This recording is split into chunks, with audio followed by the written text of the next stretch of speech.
요한복음과 신앙 123번째 시간으로 요한복음 17장 13절에서 19절 말씀 가지고 믿는 자의 영적 로프, 밧줄이라는 제목으로 주신 은혜 같이 나누길 원합니다. 미얀마와 태국에서 강도 7.7의 강진이 발생해서 지난 주간에 약 10,000명이 넘는 사망자가 발생했습니다. 우리의 먼 이웃들이지만 우리가 고난당하는 우리의 이웃들을 위해서 여러분 많은 기도 부탁드립니다. 2008년 8월 1일 에베레스트산 다음으로 높은 죽음의 산이라고 하는 별명을 가진 히말라야 K2를 9개국 등반가들이 등반을 하다가 11명이 사망을 하는 대형 사고가 발생을 합니다. 당시만 해도 K2는 299명만 정상을 밟았고 그 중에 76명은 정상을 밟고 내려오다가 사망사고가 발생할 정도로 굉장히 위험한 산이었습니다. 9개 팀은 미리 모여서 정상에 올라가기 위한 전략회의를 했습니다. 9개 팀이 한꺼번에 올라가야 되기 때문에 정상까지 고정 로프를 설치하기로 하고 각 나라가 나누어서 필요한 로프를 가져오기로 했습니다. 그리고 출발 전날 로프를 모으게 되었는데요. 그만 200m를 가지고 오기로 했던 이탈리아 팀이 100m만 가져왔습니다. 참 황당한 일이죠. 다행히 미국 팀이 250m의 로프를 여분으로 가져와서 한국 팀에게 맡겼습니다. 그리고 다음날 드디어 출발하게 되었습니다. 근데 그날따라 늘 빠른 것을 좋아하는 한국 팀이 그날따라 이유를 알 수 없지만 늑장을 부려서 1시간 늦게 출발하게 되었습니다. 거기다가 늦게 출발하면서 미국 팀이 맡겨둔 250m의 여분의 로프도 깜빡 잊고 출발을 했습니다. 그것도 모르고 있었던 등반대장은 계속해서 고정 로프를 설치하며 정상으로 올라가게 되었습니다. 근데 나중에야 로프가 부족하다는 사실을 알게 되었어요. 그래서 하는 수 없이 이미 설치했던 로프를 다시 재활용하기로 결정을 하고 돕는 셀파들에게 이미 설치했던 로프를 거둬오라고 명령하게 되었습니다. 그렇게 3시간이 늦어졌습니다. 늦장불에서 1시간, 로프 걷어오는데 3시간, 이미 4시간이 늦어졌어요. 그런데 지금 이 4시간이 늦은 이 시간에 정상에 올라가도 이미 정상에 올라가면 오후가 돼요. 하산하게 되면 저녁 늦든지 아니면 새벽녘에 하산하게 되어 있습니다. 그건 너무나 위험한 일이었기 때문에 미국과 스웨덴 팀은 우리는 포기하겠습니다라고 해서 두 팀은 하산을 했습니다. 그러나 나머지 팀은 여기까지 왔으니까 우리가 정상으로 올라갑시다라고 해서 의기투합을 해서 정상으로 올라갔습니다. 결국 다들 그들의 소원대로 정상에 올라갔지만 문제는 하산이었습니다. 아까 미국 팀과 스웨덴 팀이 걱정했던 것처럼 저녁 시간에 하산하게 되었어요. 칠흑 같은 어둠 속에서 하산을 하다가 대부분 길을 잃고 눈사태를 만나서 11명이 사망하는 대형 사고로 이어졌습니다. 왜 이런 대형 사고가 일어났을까요? 여러 가지 원인이 있겠지만 첫 번째 원인은 준비가 부족했다는 거예요. 가장 기본적인 생명줄인 로프를 충분히 준비하지 못했고 또 서둘러 나오는 바람에 여분의 로프도 챙기지 못한 것이 대형 사고로 이어졌습니다. 생명줄인 로프만 잘 챙겼어도 모두들 정상적인 시간에 정상에 올라갔다가 다 하산할 수 있었을 텐데 참 그런 아쉬움이 들어요. 준비가 얼마나 소중한가는 얘기하지 않아도 우리는 다 아는 얘기입니다. 그런데 등산만 준비가 중요한 것이 아니라 영적인 것도 준비가 중요하다라고 하는 거예요. 오늘 저와 여러분은 천국이라고 하는 산을 올라가는 영적인 등반가들인 줄로 믿습니다. 천국이라고 하는 그 산을 올라가는데 여러 가지 위험과 여러 가지 어려움과 여러 가지 고난들이 기다리고 있어요. 그런데 천국이라고 하는 산은 K2 산보다 더 높고 더 높아서 더 많은 준비가 필요하더라는 거예요. 특별히 생명줄인 영적 로프를 잘 준비해야 합니다.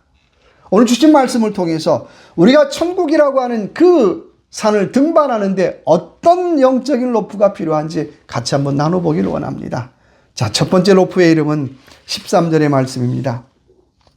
지금 내가 아버지께로 가오니 내가 세상에서 이 말을 하옵는 것은 그들로 내 기쁨을 그들 안에 충만히 가지게 하려 함이니라. 첫 번째 준비해야 될 영적 로프가 있다면 바로 기쁨이라고 하는 거예요. 기쁨. 우리가 천국이라고 하는 그 산을 등반하기 위해서 꼭 필요한 준비물 중에 하나가 바로 기쁨인 줄로 믿습니다. 우리가 기쁨이라고 하는 그 영적 로프를 준비하지 못하면 우리는 천국이라고 하는 정상에 우리는 올라갈 수 없다라고 하는 거예요. 마치 K2를 올라가는데 우리가 로프를 조금만 준비 더 했어도 정상에 잘 올라갈 수 있을 텐데, 잘 올라갔다가 잘 내려올 수 있을 텐데라고 하는 그런 아쉬움이 드는 것처럼 천국에 올라가기까지 바로 필요한 로프가 있다면 바로 기쁨이라고 하는 것입니다. 그렇다면 기쁨이라고 하는 게 뭘까요? 아, 기분 좋다. 아, 목사님 나는 기분 좋습니다. 나는 기쁩니다라고 말하는 기쁨이 아니라고 하는 거예요. 기쁨이라는 말은 헬라어로 카라라는 말로 오늘 13절의 말씀에 이렇게 말하고 있습니다. 그들로 내 기쁨을 그들 안에 충만히 가지게 하려 함이니이다. 누구 기쁨이에요? 주님의 기쁨이에요. 주님이 주시는 기쁨이 내 안에 충만히 있느냐라고 하는 거죠. 주님이 주시는 기쁨이 내 안에 차고 넘칠 때에 우리가 그 상태를 가리켜서 기쁨이라고 얘기하고 있어요. 그때 그 기쁨이요, 뿜어져 나올 때 나를 살리고 가정을 살리고 이웃을 살리고 나라를 살리게 되더라고 하는 것입니다. 우리에게 필요한 것이 있다면 바로 이 카라의 기쁨인 줄로 믿습니다. 지금 저와 여러분이 느끼는 기쁨의 정체를 한번 보십시다. 아유, 목사님 기쁩니다라고 얘기하는데 그 기쁨의 정체를 한번 들여다보자고요. 그것이 아무리 기뻐도 잠시 왔다가 지나가는 기쁨일 때가 있어요. 오래 머무르지 않아요. 이유는 다 밖에서 오는 기쁨들이기 때문에 그래요. 다 조건을 달고 오는 기쁨들이기 때문에 그래요. 아유, 일이 잘 됐습니다. 무엇이 잘 해결됐습니다. 라고 하는 꼬리표를 달고 오는 기쁨들이기 때문에 그렇더라고 하는 거예요. 그러나 주님이 내 안에 주시는 기쁨은 잠시 왔다가 사라지는 기쁨이 아니에요. 조건적이지도 않아요. 늘 은은한 기쁨이에요. 늘 은은한 행복이에요. 늘 은은한 감사의 고백이에요. 그것을 오늘 본문은 충만이라고 말씀하고 있습니다. 충만이라고 하는 것은 나는 더 필요한 것이 없습니다라고 고백하는 상태예요. 나는 더 부족한 것이 없습니다라고 고백하는 상태라고 하는 거예요. 그러면 정말 필요한 것이 없습니까? 라고 질문을 한번 해보자는 거예요. 정말 필요한 것이 없습니까? 라고 질문해 보면 필요한 것이 있지요. 부족한 것이 있지요. 그런데요, 지금 이 형편에 주님이 기쁨이 내 안에 가득 차 있어서 아이고, 그저 이 상태로도 나는 좋습니다. 이 상태로도 나는 만족합니다라고 하는 고백하는 기쁨이라고 하는 거예요. 일체 은혜에 감사해서 고백하는 기쁨입니다. 바로 이 기쁨의 로프가 있어야 우리는 영적 등반 중에 만나는 수많은 어려움들을 우리는 잘 이길 수가 있는 것입니다. 저도 선교도 해보고 많은 선교사님들을 만나게 됩니다. 그런데요, 제가 만나는 선교사님들은 두 종류가 있는 것 같아요. 오지에서 또 밀림에서 선교하는 선교사님들을 만나다 보니까 두 종류 같아요. 한 종류는 오지나 밀림에서 선교하다 보니까 또 너무 치열한 영적 전쟁터에서 선교를 하다 보니까 너무 얼굴이 좀 전투적이에요. 별로 기쁨이 없는 것 같아요. 마치 우리가 전방에서 근무하는 특수부대원들을 만나면 어때요? 막 그냥 군기가 바짝 들어가지고 우리도 모르게 그냥 아유, 나도 모르게 군기가 들어가는 거하고 똑같은 것 같아요. 그런 분들을 만나면 저도 모르게 전투적이 돼요. 그래서 그런 분들하고 선교를 하면 선교가 힘든 것이 아니라 그 선교사님하고 지내는 기간이 힘드는 경우가 참 많아요. 별로 기쁨이 없어요. 별로 웃음이 없어요. 농담도 잘 못해요.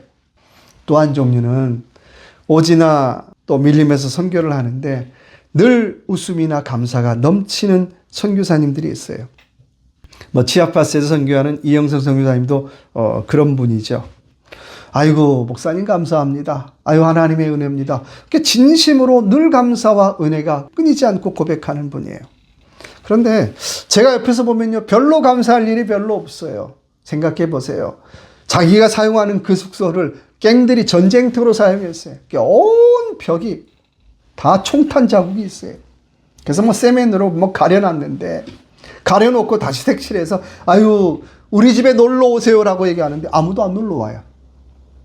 이유는 거기 갱들이 전쟁터로 쓴 곳이잖아요. 우리 안 놀러 갑니다. 안 놀러 가요. 또 물 한 번 잘못 마시면 몇 개월씩 배탈로 고생하잖아요. 또 밀림에 한번 잘못 들어갔다가 독충에 물리면 또 몇 개월씩 고생하잖아요.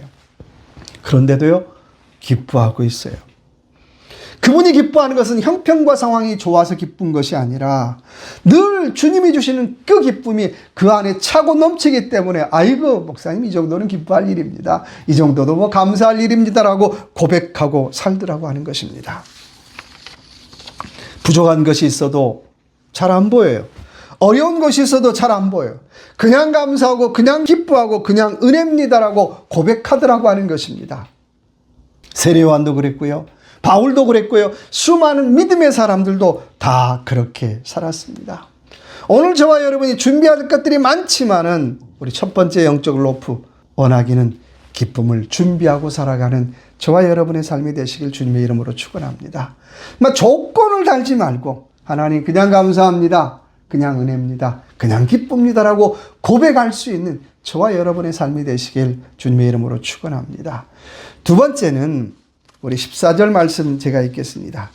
내가 아버지의 말씀을 그들에게 주었사오매 세상이 그들을 미워하였사오니 이는 내가 세상에 속하지 아니함과 같이 그들도 세상에 속하지 아니함으로 인함이니이다. 아멘. 두 번째 준비해야 될 영적 로프의 이름은 바로 소속감입니다. 소속감. 어디에 속해 있느냐라고 하는 게, 무엇에 속해 있느냐라고 하는 것입니다.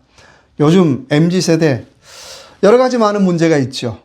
근데 제일 큰 문제가 뭘까요? 정체성이 불확실하다는 거예요.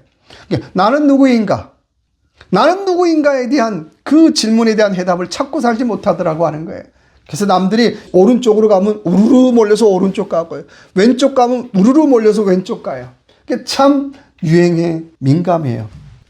그런데요, 이 정체감은 바로 소속감에서 나옵니다. 내가 어디에 소속이냐가 참 중요하죠. 미국 사람들이 제일 존경하는 사람들 중에 하나가 바로 군인입니다. 그래서 군인들이 군에서 휴가만 나와도 사람들이 쭉 줄을 서가지고 기립박수를 하고요. 심지어는 비행기에서 만나면요, 좋은 좌석을 군인들에게 양보를 해요. 그래서 사람들은 누구나 다 군인이 되고 싶어 하고 군인이라고 하는 그 소속감이 주는 자부심이 엄청나요. 돈으로 환산할 수 없는 거예요. 여러분, 영적인 것도 마찬가지예요. 내가 어디에 소속되어 있느냐가 참 중요해요. 요한일서 5장 9절의 말씀에 우리는 하나님께 속하였고, 요한복음 8장 44절의 말씀에 너희는 너희 아비 마귀에서 났으며 라고 말씀하고 있습니다. 여러분, 모든 인생은 두 종류의 소속 중에 어느 한 곳에 소속이 되어 있습니다. 세상 말로 애비 없는 자식이 하나도 없다는 거예요. 누구라도 다 아버지가 있어요. 중요한 건 내 아버지가 하나님이냐 내 아버지가 마귀냐 이것밖에 없더라는 거예요. 쉬운 말로 천국이냐 지옥이냐 어디 소속이냐가 중요하더라고 하는 것입니다. 성도는 세상에 살지만 세상에 속해 있지 않는 사람입니다. 살지만 속해 있지 않는 사람, 참 어려운 말이에요. 근데 그것이 바로 그리스도인의 이중 신분입니다. 나는 이곳에 살지만 이곳에 속해 있지 않는 삶을 사는 거예요. 여러분, 그 증거가 뭘까요? 첫째는 거듭남이에요. 요한복음 1장 12절의 말씀에 영접하는 자, 곧 그의 이름을 믿는 자들에게는 하나님의 자녀가 되는 권세를 주셨으니 이는 혈통으로나 육정으로나 사람의 뜻으로 나지 아니하고 오직 하나님께로부터 난 자들이니라. 거듭남이라고 하는 것은 하나님께로부터 나는 거예요. 하늘로부터 나는 거예요. 이 확신이 있느냐라고 하는 것입니다. 바로 이 확신이 있는 사람에게는 두 가지 선물이 따라옵니다. 첫째는 영적인 자유함이에요. 영적인 자유함이라고 하는 것은 세상의 중력으로부터 좀 자유롭게 사는 거예요. 세상 것에 끌리지만 다 따라가지 않는 거죠. 유행에 끌리지만 다 따라가지 않는 거예요. 여러분, 끌리다 보면 결국 자기가 걸어가야 할 길을 걷지 못하고 끝나요. 그러나 우리는 주님을 따라가는 사람인 줄로 믿습니다. 십자가를 따라가는 사람인 줄로 믿습니다. 또 이런 사람은 또 하나 세상 사람들에게 미움과 고난을 받더라는 거예요. 세상 것에 끌려가는 사람들이 그리스도인들을 보면 우리가 다른데? 다른데? 이상한데? 그래서 미움받아요. 그래서 고난받아요. 그러나 우리는 이런 어려움이 올 때마다 영적인 소속, 하나님 소속, 하나님의 백성이라고 하는 믿음의 고백을 가지고 우리는 살아야 할 줄로 믿습니다. 이런 분명한 소속감을 가지고 살아가는 저와 여러분의 삶이 되시길 주님의 이름으로 축원합니다. 세 번째는 17절의 말씀입니다. 그들을 진리로 거룩하게 하옵소서. 아버지의 말씀은 진리니이다. 세 번째 준비해야 될 로프의 이름은 바로 거룩함입니다. 거룩이라는 로프예요. 오늘 말씀 보니까 하나님 말씀은 진리입니다. 그런데 그 진리로 사는 것이 바로 거룩한 삶이라고 말하고 있어요. 여러분, 거룩이 뭔가요? 거룩이라는 말은 구별되다라고 하는 뜻이죠. 내가 거룩한 채 하고 사는 게 거룩이 아니라 하나님 말씀대로 하나님 백성대로 살려고 하는 그 마음가짐, 마음 자세가 바로 거룩이라고 하는 거예요. 베드로전서 2장 9절의 말씀에 너희는 거룩한 백성이요 라고 말씀하고 있어요.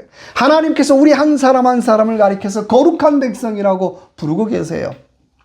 여러분, 거룩은요, 좋은 옷을 입고 좋은 옷차림을 갖는 게 거룩이 아니에요. 기도를 많이 한 티를 내는 게 거룩이 아니에요.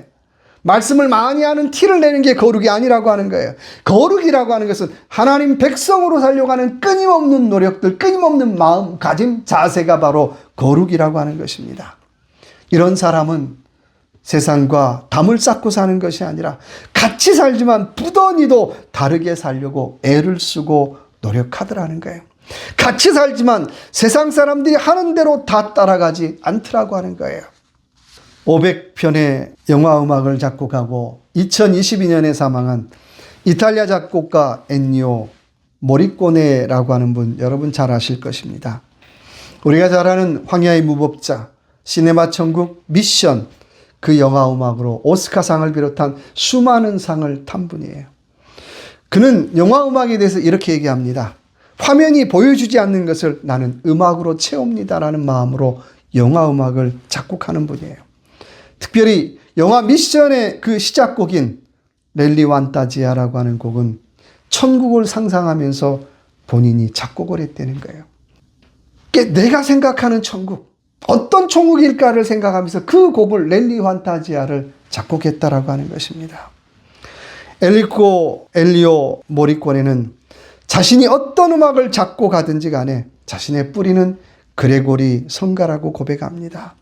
수많은 영화 음악을 작곡하면서도 내 뿌리는 하나님을 향한 믿음이라고 하는 고백을 잊지 않고 작곡하더라는 거예요. 수많은 상을 받을 때도, 수많은 사람들이 박수를 보낼 때도 내 뿌리는 하나님을 향한 믿음이라고 하는 그걸 뿌리를 한 번도 잊지 않았다라고 하는 것입니다. 여러분, 이것이 거룩 아닐까요? 세상 사람들의 박수 속에서도, 세상 사람들의 환호 속에서도 하나님의 백성으로 살려고 하는 끊임없는 노력, 여러분, 이것이 거룩인 줄로 믿습니다. 저와 여러분, 이 한 주간 우리도 우리의 영적 로프인 기쁨, 소속감, 거룩함으로 천국에 도착할 때까지 영적인 등반을 잘하는 저와 여러분의 삶이 되시길 주님의 이름으로 축원합니다. 기도하겠습니다. 하나님 아버지, 이 한 주간 우리가 살아가는 삶, 하나님 결코 녹록지 않습니다. 영적인 등반을 하기 어렵고 힘들지만 하나님, 영적인 로프를 잘 준비해서 우리가 천국에 이르다고 하는 그 산에 도착할 때까지 포기하지 않고 낭망하지 않도록 하나님 도우시고 인도하여 주옵소서. 우리에게 기쁨의 로프를 더하여 주시고, 우리에게 거룩함의 로프를 더하여 주시고, 우리에게 소속감의 로프를 더하여 주시기를 원합니다. 그래서 이 믿음의 경주에서 끝까지 완주할 수 있도록 하나님 은혜를 베풀어 주시옵소서. 특별히 지난 주간 강진으로 가족을 잃고 또 사랑하는 사람들을 잃고 애통해하는 우리의 이웃들을 기억하여 주시고, 그들의 눈물을 닦아주시고, 하루빨리 또 그 모든 일들이 잘 수습되고 회복될 수 있도록 하나님 도우시고 인도하여 주시옵소서. 이 한 주간도 주님 함께하여 주실 걸 믿고 예수 그리스도 이름으로 간절히 기도드립니다. 아멘.